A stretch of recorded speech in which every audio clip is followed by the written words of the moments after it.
nor should it be classified as real disorder. To this day, scientists cannot find out the origin or causes of ADHD.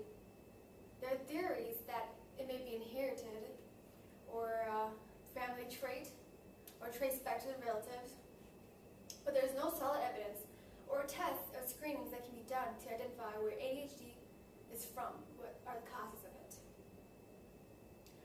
ADHD can be seen as undesired behaviors in society that is categorized into one group, and they're caused by external, social, and environmental factors. The child may experience these factors during their childhood, and it may progress into their adulthood. This is what ADHD is.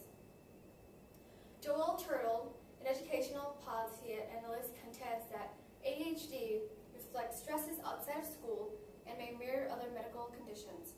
Stress factors include neglect from parents, not receiving any attention or love from parents or anyone around them, abuse, domestic violence, and much, much, much more. They could be experiencing internal conflicts too, where they can't express themselves. A psychiatrist and director of International Center for the Study of Psychiatry and Psychology, named Peter R. Gregan, agrees with Turtle too. He secondhands him. He says, any of these conditions, emotional problems, or outside the classroom stress factors can disturb a child's attention, natural enthusiasm, or desire to learn in class. Both of these experts believe that ADHD is not a real disease. It should not be diagnosed in children. There is nothing wrong with the child. They're just affected by social differences within their family, and these factors contribute to how they behave in society, in class, or anywhere they are.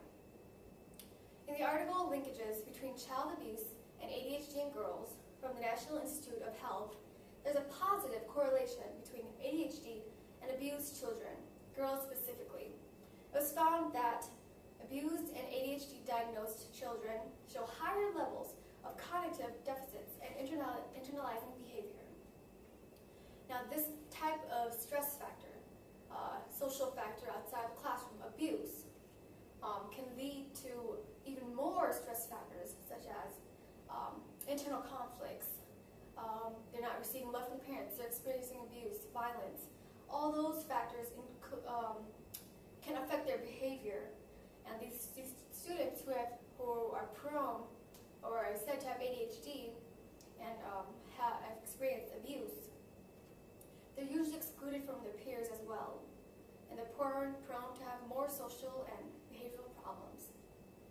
Now, this data from the article Between Child Abuse and ADHD in Girls stresses that possible stress factors such as abuse does play a great role in ADHD prevalence. In the article, ADHD has social and evolutionary basis. It was found that the Diagnostic and Statistical Manual of Mental Disorders diagnostic for kids were primarily school-related issues. They were diagnosed with ADHD because teachers said that they were just fidgeting in class, couldn't pay attention, disrupting, not just being too active. Teachers are labeling our kids to have ADHD. Now, you must understand that the school system has changed over time, and what we call normal then is not normal today. For example, today, teachers are less tolerant and patient of the kids. They're expected to do their homework, come in class, concentrate on what they're supposed to, and just sit down and listen to the teacher. Can't speak up to her, and always have to raise your hand.